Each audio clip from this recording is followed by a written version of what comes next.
Assalamualaikum warahmatullahi wabarakatuh. Di sini kelompok saya akan menjelaskan tentang sholat berjamaah.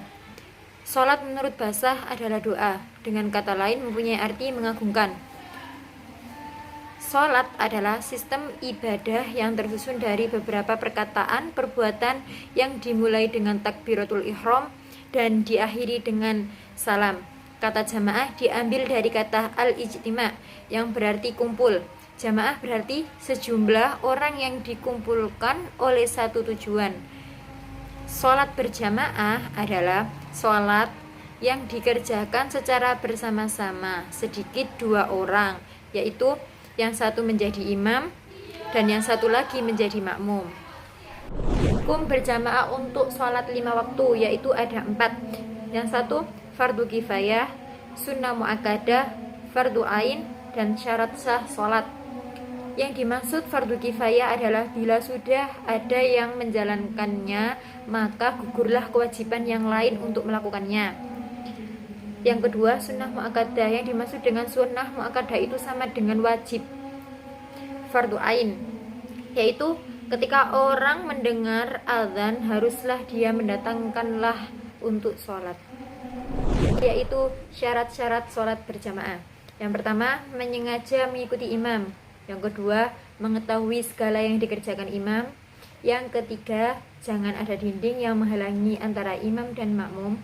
Yang keempat, jangan mendahului imam dalam takbir, dan jangan pula mendahului atau melambatkan diri 2 rukun fi'li. Yang kelima, jangan terkemuka tempat dari imam.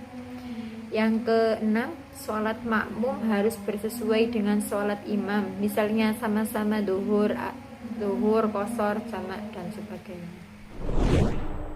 Saya akan melanjutkan menuju keutamaan sholat berjamaah. 1. Pahalanya 27 kali lipat dari pada sholat sendirian. Jadi perbandingannya adalah 1 dibanding 27 derajat.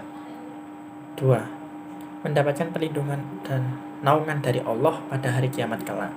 Yang ketiga, mendapat pahala seperti haji dan umroh bagi yang mengerjakan sholat subuh berjamaah. Kemudian ia duduk berzikir kepada Allah sampai matahari terbit. 4. Membebaskan diri seseorang dari siksa neraka dan kemunafikan. Seorang yang ikhlas melaksanakan sholat berjamaah, maka akan menyelamatkannya dari neraka dan di dunia dijauhkan dari menjalankan perbuatan orang munafik, dan ia diberi taufik untuk mengerjakan perbuatan orang-orang yang ikhlas. Selanjutnya saya akan menyampaikan materi tentang manfaat dan hikmah sholat berjamaah. Manfaat sholat berjamaah ada 5. 1. Allah Subhanahu wa Ta'ala mengisyaratkan kepada umat agar berkumpul pada waktu-waktu tertentu untuk sholat berjamaah. Hal itu dimaksud agar dapat saling menyambung silaturahmi di antara mereka, berbuat kebaikan, saling mengasihi dan memperhatikan. 2. Menanamkan rasa saling mengasihi, yaitu saling mencintai antara yang satu dengan yang lain sehingga saling mengerti dan memahami keadaan yang lain. Yang ketiga, saling mengenal, karena apabila manusia sholat bersama-sama, maka terjadi saling kenal di antara mereka. 4. Kaum muslimin merasakan persamaan hancurnya perbedaan-perbedaan sosial karena mereka berkumpul di masjid. Orang yang paling kaya berdampingan dengan orang yang paling fakir, atasan berdampingan dengan bawahan, yang muda berdampingan dengan yang tua.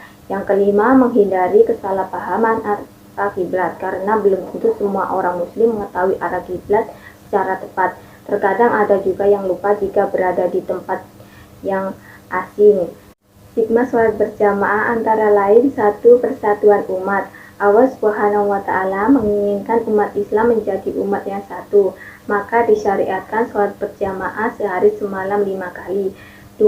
Mengisyaratkan syiar Islam. Allah Subhanahu wa Ta'ala mengisyaratkan sholat di masjid. Dengan sholat berjamaah di masjid, maka berkumpul umat Islam di dalamnya. Sebelum sholat, ada pengumandangan azan di tengah-tengah mereka. 3. Merealisasikan penghambaan kepada Allah, Tuhan semesta alam. Tak kala mendengar azan, maka menyegerakan untuk memenuhi panggilan azan tersebut, kemudian melaksanakan sholat berjamaah.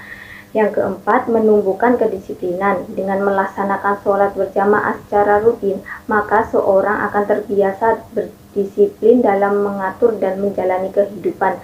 Kelima, menghilangkan perbedaan status sosial. Ketika melakukan sholat berjamaah di masjid, maka sudah tidak ada perbedaan lagi antara yang kaya dengan yang miskin, dan antara atasan dengan bawahan. Sekian penyampaian materi dari kami, saya akhiri. Wassalamualaikum warahmatullahi wabarakatuh.